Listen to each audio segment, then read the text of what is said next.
Hi guys, we are back in my creative map for episode 27, where today I'm hopefully going to be working on blue, purple, and yellow science.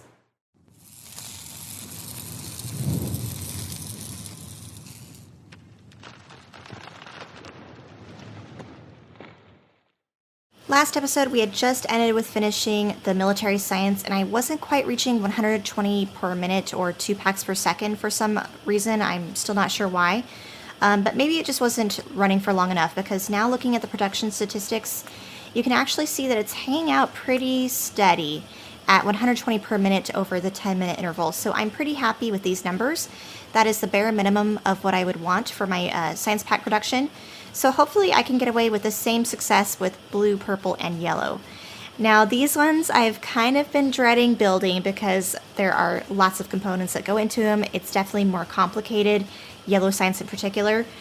We haven't even gotten to building yellow science yet back in my vanilla map, so it'll be a first time for that. But I think let's start with the easier of the sciences. In this case, I think it will be blue. Blue science, now looking at the recipe though, I might be regretting, we'll be taking solid fuel, advanced circuits, and engines. I'm thinking, I don't know if I want to build solid fuel and incorporate it into the factory, like building on site, or if I want to belt it in. I need to think about that for a minute here.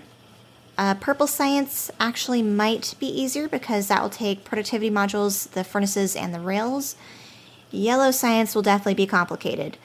So of the three, let's start with purple. Okay, purple science. I think I'm going to have the same strategy as I had with the military science, which is kind of building the individual parts and then piecing it together. And I'll probably have to enact that strategy for yellow and blue science as well, but one step at a time. So purple science, as we talked about just a second ago, will take rails, furnaces, and productivity modules. I guess I should start with the furnaces. Let's do that first. Before we get really started, let's take another look at the Factorio Kirk-McDonald calculator, which I like to use. So I'm looking here at the purple science for starters.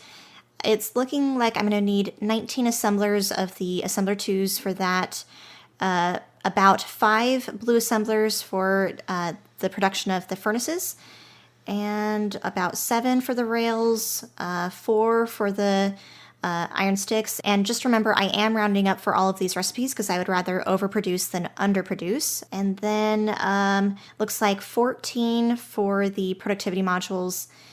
And I think that's everything in terms of the purple science. So let's get started with those ratios. Because I will end up needing 5 of the blue assemblers to produce the furnaces, I plan on doing kind of what we did with the military science by having it symmetrical on each side, meaning we'll have to have 1 assembler up here at the top and then 2 more on each side there. I may have to extend this out a little bit. Oh, no, that actually fits perfectly. So furnaces, we'll put the recipe in there, like so. And again, this takes steel, advanced circuits, and stone brick. And we don't need stone brick for the rails. The rails themselves will take, where are those? Just stone, so not the actual brick, but the rails will take steel. So it would be nice if we can end up stealing from the steel line that is going to be going into the furnaces here. So let's be a little bit smart about how we do this. Maybe we can have steel go through. Let me think about this. And this may change. This is never set in stone with something like this. So we're going to have steel coming through here. And these take 3 ingredients. Bummer. Okay, and then we can do red circuits there. Actually, that might not be the best. Maybe we should put the stone brick on here. Let's do that instead. Just because it's the same ratio of stone brick to steel that goes into this recipe here. So that will be that there. Now we'll copy that condition over here, and then we do need red circuits, which we can go, oops, let's do one more line down like that.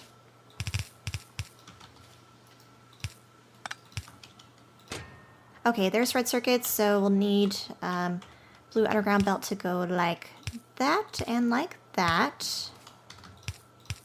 Here's the inserters for inputting the steel and the brick into the assemblers here. Red circuits, how do we get to this machine? I think we can do a splitter just coming off. Let's see, I need a blue, well, I guess I should use a red splitter. And then we could do something like that and just make it even on both sides for symmetry purposes. But that should be these ingredients all covered, I believe. So we'll finish putting in the last bit of inserters. We'll do blue inserters for the output because green inserters are still a little bit on the expensive side for me. But there is the furnaces technically covered, of course, excluding power. So this is potentially a viable setup. But now let's look at rails. So rails will be a little bit more complicated possibly because we do need 7 assemblers, but again, this will take steel. So maybe we can just kind of mirror this setup. So we can do, whoops, like this. And let's copy like that. Whoops, that's too many. We'll delete that. And then one at the end, I guess. That doesn't seem very like a good use of space, but I could be wrong. So what we could do to get the furnaces on one side of the belt would be a trick like that. Or I guess the problem we would still end up with though is that if we output the rails from both of these sides, then they'll go onto both sides. So that isn't ideal.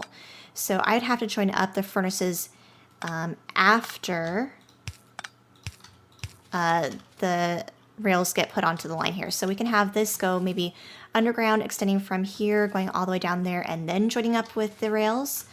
So let's try that first. Let's put in the recipes. And let me double check my math here. I should have 7 machines. 2, 4, 6, 7. Okay, perfect. So we're looking at steel, stone ore we'll just have come in through some lines, and then we do have to worry about the iron sticks. So the iron sticks, we need 4 machines for that. So crap, how do I want to do this? Is there any way I can do direct insertion maybe?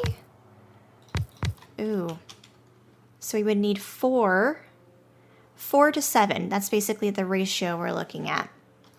Maybe I should have started with that first because this is beginning to look a little bit funky. I'm already not taking my own advice. So how did I do it up here? Okay, that was a 1 to 2. So we need 4 to 7, which is like a really weird number.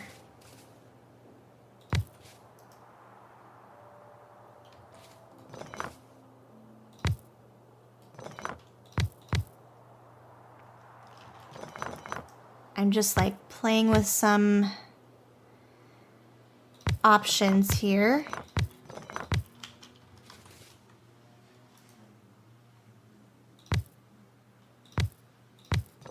Here we go. This might work in terms of direct insertion. We can have it like that. So here would be the 4 sticks, the 4 stick recipes. We could have the 7 rail recipes like this. And then of course, feeding like so. But the problem with this is that this machine ends up feeding 3. Meanwhile, this machine is feeding 2. It may honestly be better just to avoid the direct insertion because it would be uneven with this setup, or at least how I've got it like this here. So let's delete that. I will opt instead to create the iron sticks and then have them feed back onto a belt line, and then the assemblers can feed from that line there. So let me kind of modify this a little bit differently here. So we'll have to get rid of those. I probably should have made a blueprint. But let's start. I'm trying to incorporate it too much into the furnaces. Let's just do it individually and then add it all together later. So iron sticks, let's do one line down the middle. We'd have iron on each side. The stick recipe we'll put in, of course, like so, like so. So that's part of my problem sometimes. I tend to make things like way more complicated than they have to be, as you guys know. Okay, so this will work for putting the sticks onto the belt line here. And then we can have whatever crazy weird setup I want for the rails.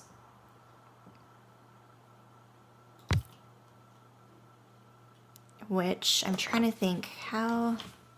Okay, maybe now I try to incorporate it.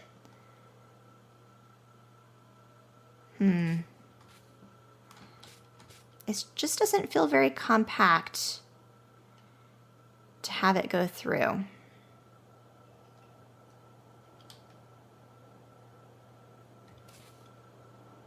Maybe I'll start up here with the sticks like that. I kind of like that. Okay.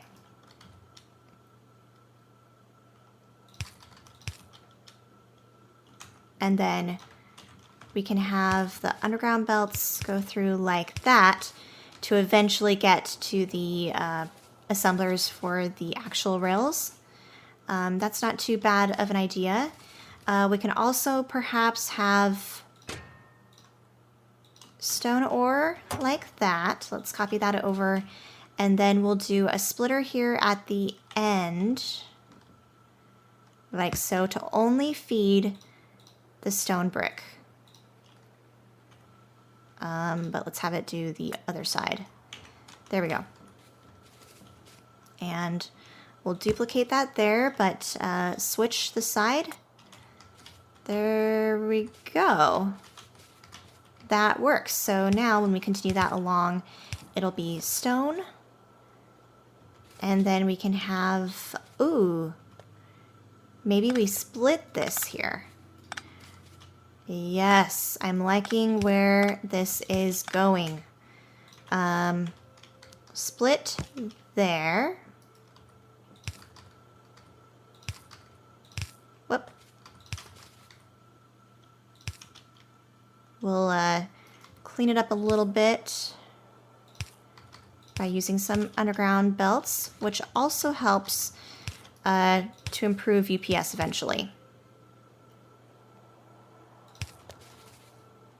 All right, hopefully you guys are following along, and hopefully I can fit some power poles in with this mess. One thing I could possibly do would be to put a substation right there. Perfect. It's almost like I've planned this. No one ever has to know that I'm winging it on the spot. Crap, though, this does not work. Okay, that has to feed like that. I think that would work.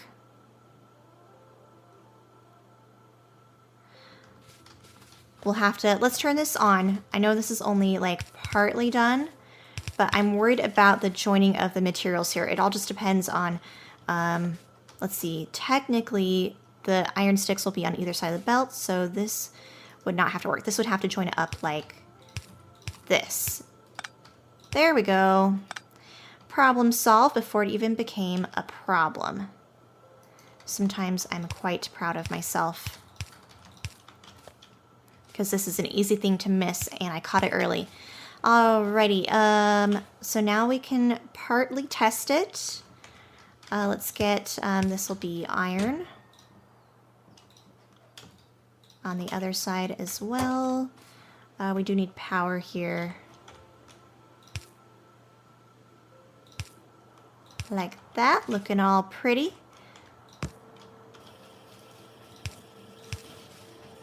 Very nice. And here we also have enough room for steel and stone to still be coming from the top up here from somewhere. In fact, let's mimic that just so we don't forget that that's a thing I need to plan on. So, oh crap, I should have copied the condition that I had on that thing instead of having to put in the recipe again. But there we go, there we go. There we go, and there we go. Alright, furnaces, check. We have the rods, almost. There we go. Looking super spiffy. Now we can fit in the rail setup. So, we can put, that can go away actually. This will extend down somewhere. The rails will do... Man, I wonder if I... Let's see. Let's try and be smart about this. I'm trying to make it a little bit more compact. So from here, I might extend... Let's do another splitter filter thingy. Yes, I'm liking this. Like that. Let's change the sides. That will be the right side. We'll keep this on the other side. Like that. Okay. Hopefully this doesn't impact the throughput too much. So this will have to go like that. Like that, like that. And like that. Although we do end up with all of this like empty space there. So it's really kind of a wash, I suppose, with how I view the compactness of this factory. But let me play with this a little bit. Let's see if I like it when it's all said and done. So maybe with all this empty room there, that's where we'll put our weird outlier factory, because we do have an odd number of assemblers that we need for the production of the rails, which is, where did that go? There we go. Recipe in. And then what we can do is the splitter trick again. The same trick that we've done here, we will duplicate, but let's grab the red splitters. And I don't want these two to mix, so let's stick with the one constant, which is steel. It's just easier to keep track of it that way.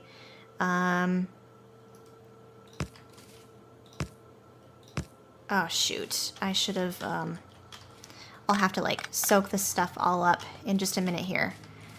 Okay, so then basically how this works, to get it to work, you have to alternate. And you have to make sure there's at least one splitter per side of the assembler. So that should hopefully work. That goes there, that goes there. That should go there. That should go there, I think. We'll double check it in a minute. Since these are kind of inversely or mirroring each other, let's try all this. Okay, so that's working. So let's soak all of this stuff up. That way we're able to mix and match basically the resources without them necessarily combining. Really, really great feature that was introduced in, I think, 0.16. Meanwhile, we have to worry about how this machine gets the rails and, or no, excuse me, doesn't get the rails, gets the rods and the stone, which, oh gosh, I've got a ton in my inventory. Let's see, how do I want to do this? This might be a little bit of a pickle for me. Let's do the easy part first. Like that, and like that, and like that, and that, and that, and that.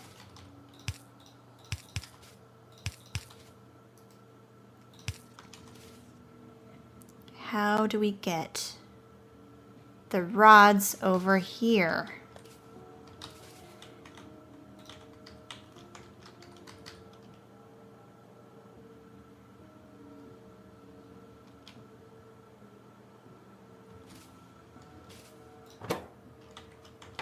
Steel we've got covered.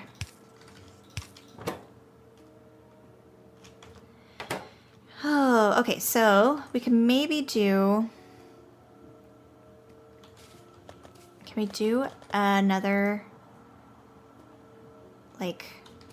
I'm actually kind of stumped.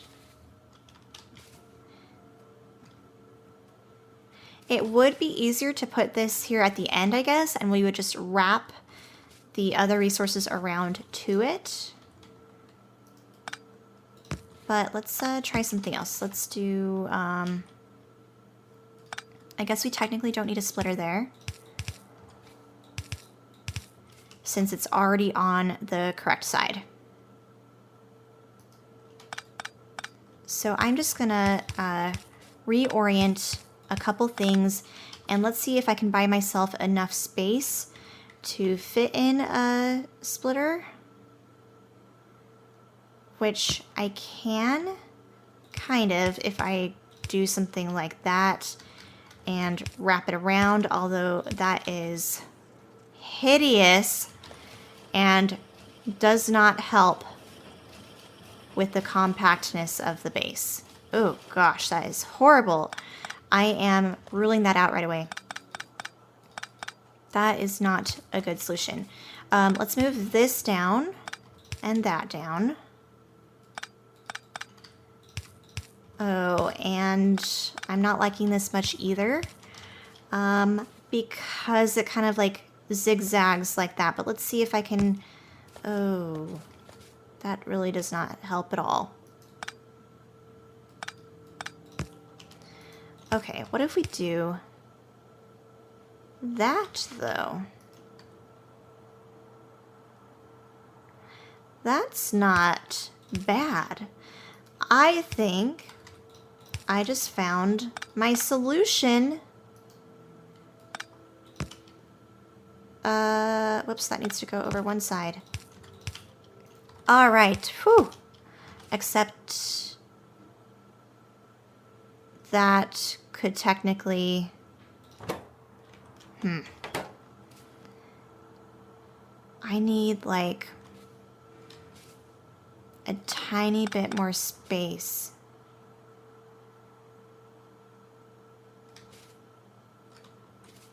Shoot.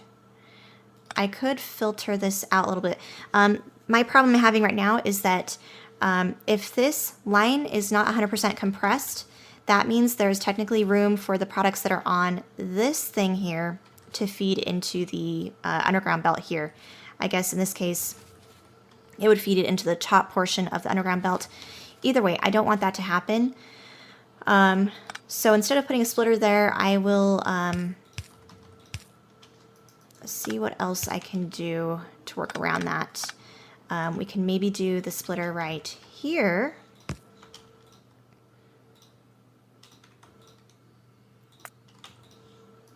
And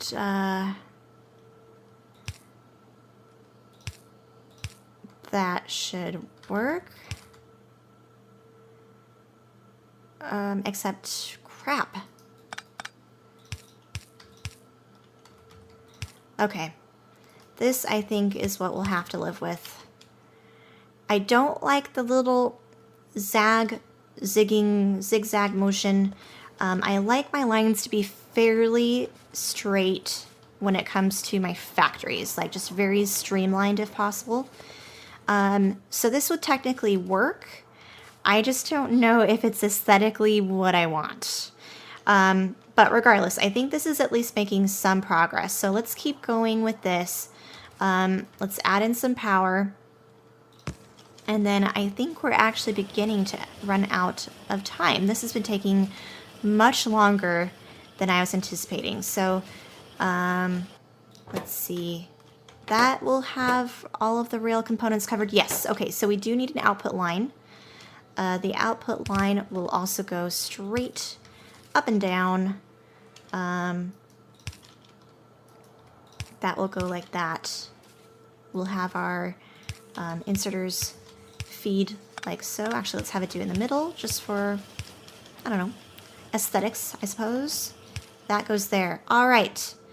Furnaces, check. This stuff, check. Rails, check. So that leaves productivity modules, so which are, I don't think they're going to be too complicated. That just literally takes red and green circuits, which I already have produced en masse. So really, let's double check the ratios that we need. We need, ooh, gosh, 14 assemblers, which means thankfully that is an even number. We can do 7 assemblers on each side. Like I said though, the rails will have to join up with the furnaces. So let's have that go like that. And then now it's joined up in the middle again. Perfect. Shoot. Is that where I want them joined up? That's a good question. So purple science.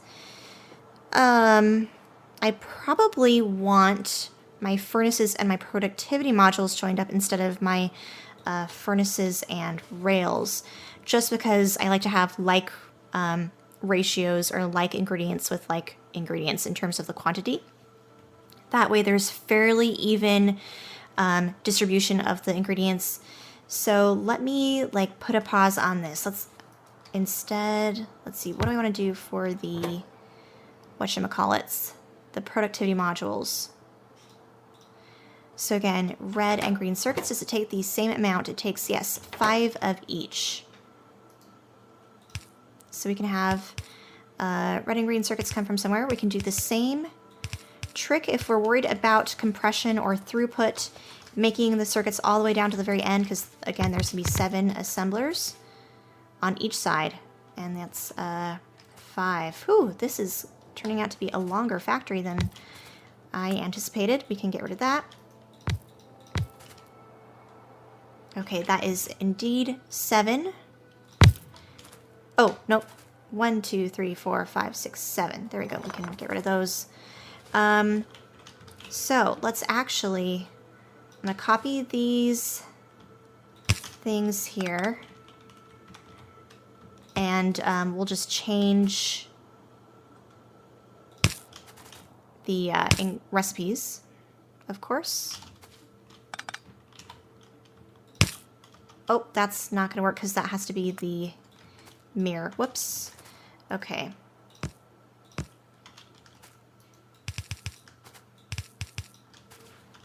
So we'll copy this side now. This will do it for the opposite side, except not really because we'll have to change the side, but whatever. Okay, so this will be, we'll just do green for the sake of it. So that needs to go like that. Although I guess green and red could just share, but whatever. We can change this later if there's an advantage to doing one or the other. Whoops, I did not mean to do that. Let's do that. Then we'll do that, and then this goes on the opposite side. There we go. Like that. Okay. That goes there, there, there, there. This goes there, there, and there. We'll copy these recipes into the assemblers. As far as this nonsense, I don't think I will join these. What I could do, though, is have the modules, instead of outputting like south from top to bottom, we can have these join up like that. And modules will share with the furnace line, and then these can continue along that way. So we could technically just have our outputs go like, oh, not like that, but I mean underground belted or something of that nature to wherever it is that they need to go. Oh gosh, get rid of all of that in my inventory. We again need power. Let's just put it somewhere in the middle.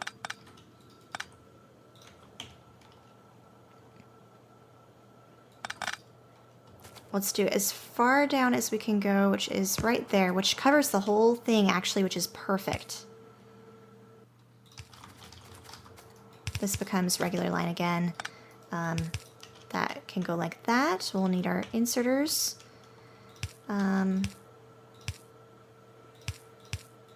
2 per assembler.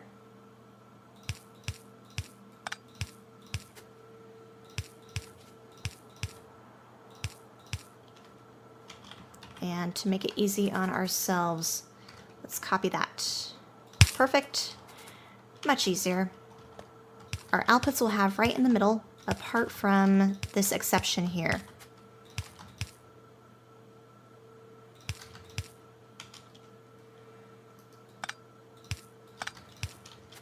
There we go. Okay, so further testing we will do, and let's also... Oh gosh, you know what? I forgot entirely about the fact that we need assemblers for the actual purple science themselves. That will take, 19. Grief. Okay, where the heck do I want to put that?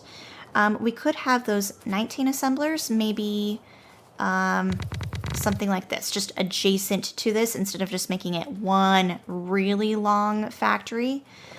So let's do that. Let's count out 9 per side. 2, 3, 4, 5, 6, 7, 8, 9. And then we'll do a symmetrical thing by putting one up here at the top or something like that. We'll move this to be more in line with this factory once this is ironed out eventually. But let's go ahead and put the recipe in for purple science here, like that. And then, as you guys can tell, I'm a real big fan of this like swapperoo with the splitter thing here. So I think we're gonna do the same thing with purple. We'll of course have to modify the recipe and the ingredients or whatever on the splitters, but that is not a big deal.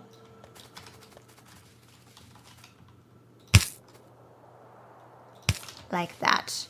Okay, and so the thing or the item that we want to put into the splitter should be the one, it should never be the thing, or at least in my opinion, it shouldn't be the thing or the from the line that has shared materials. It should be the one that's a constant. So in this case, we're gonna have it filter out the rails. So let's do rails right there and right there. And we'll copy to all of the other thingies here. Copy that there, there, and there, and there. There we go. Oh, and we're back into another situation where I have to worry about how does this thing get the materials. But let's just join up the products first. This is, I'm sure, not how I actually intend on joining the ingredients over to this section here. This is now more than anything just for testing purposes. So we'll have that join there. We can underground belt that there to avoid the mixing like we experienced a second ago.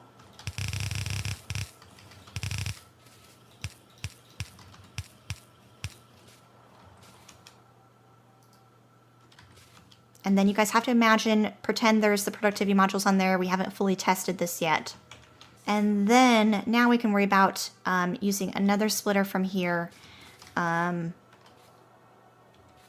to join up the stuff. Although it might be easier like I was talking about a couple minutes ago with, I think, the furnaces, to have it instead join up at the end, which it most definitely is. Again, just to maintain symmetry. And because it won't hurt, we'll do inputs from both sides. So that will work like that. So that actually saves me a ton of grief there instead of having to do further splitting off. That should be perfect. Then we'll need an output line for these guys, the purple science.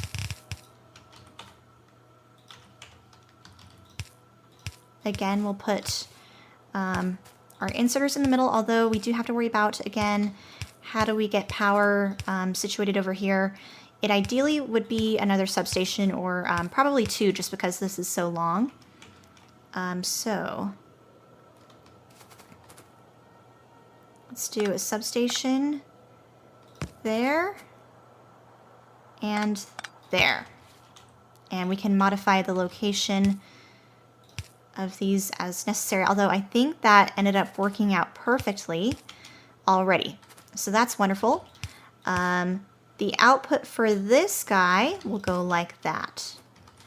Perfect. So now for testing purposes, for creative mode, we want a matter void, which helps to just suck up the products and get rid of it essentially. That way it's as if we were doing science or doing research. So that will get turned on. Okay, so this should not turn on quite yet because we don't have the productivity modules turned on, and that is because we need to put in the ingredients coming in. All right, in just a second here, we're gonna be seeing the productivity modules start to spit out onto this belt line here, join up with the furnaces, and then eventually get over here to the purple science. Oh, here we can see our first couple getting produced. And let's give this a minute to warm up, and then we'll check out the production statistics. Well, it's actually been several minutes have passed at this point, and I was able to use that time to end up cleaning up the aesthetics of the factory, and I actually like it a ton better. You'll notice here where I'm standing, I was able to clean up the belt lines a little bit more, so they're a little bit more streamlined instead of curving. And up here to the top, I was able to downsize my 2 lanes of iron plate that were feeding into the iron rod machines down to just 1. I was also able to end up reorganizing the outputs for the iron rod machines as well. So the outputs end up going basically half onto the left and half onto the right, eventually making their way down here. I also ended up canceling my plan for the stone ore to also share the lane with the red circuits because that really wasn't necessary. The furnace machines don't require it, so I just have it basically start up here at the top and bypass it until it joins up with the iron rods. And now for the moment, at least I've been waiting for, is to look at the production statistics. So it's been warming up. You can see a lot of the products over here on this side are building up. The left-hand side is catching up a little bit as well. But it took some time for the productivity modules to catch up, which is why I think I've been waiting for at least 10 minutes to actually take a look at these statistics. So without further ado, let's take a look. And here we go. This is the 5-second interval, which we do not want. The 1-minute interval, it looks like we are at 123, 126, 128. That is very promising. So I've got highlighted here the ingredients for the purple science. So rails are producing 1.2 thousand per minute. The rods 600-ish per minute. The productivity modules are 42.1 per minute, and the furnaces are 44.7-ish per minute, 45 per minute. And that all exceeds the required minimum production statistics for those ingredients. So to go over those real quick, I'm going to pull back over the Kirk-McDonald calculator. So again, we're requiring for 120 purple science packs per minute, at least 40 per minute of the furnaces, 40 per minute of the productivity modules, 1200 per minute of the rails, and 600 per minute of the rods. So you'll see that, again, referencing the actual statistics monitor, we are definitely producing all of those. The 10-minute interval here, we are not quite producing the 120 per minute. I think that is partly because I was still playing around with some of the factory features and getting rid of some belts and readjusting like power and stuff like that. So there were portions during that 10-minute period where it wasn't 100% up and running or 100% like efficient. But apart from eventually reorganizing kind of where the actual purple science assemblers go, this I think will be kind of the end product, or basically how it's going to be ending up in the real map over in the vanilla series. So I think with this, I was hoping to do blue and yellow science at this point, but we've just spent so much time on purple science, we're going to be ending it here. So I hope you guys ended up appreciating a video like this, where you basically see from start to finish how I've been going about designing my factory. But let me know what you think ultimately in the comments down below, and I'll plan on seeing you guys next time for hopefully blue and yellow science, but who knows, it might take me just as long for those as well. See you guys next time.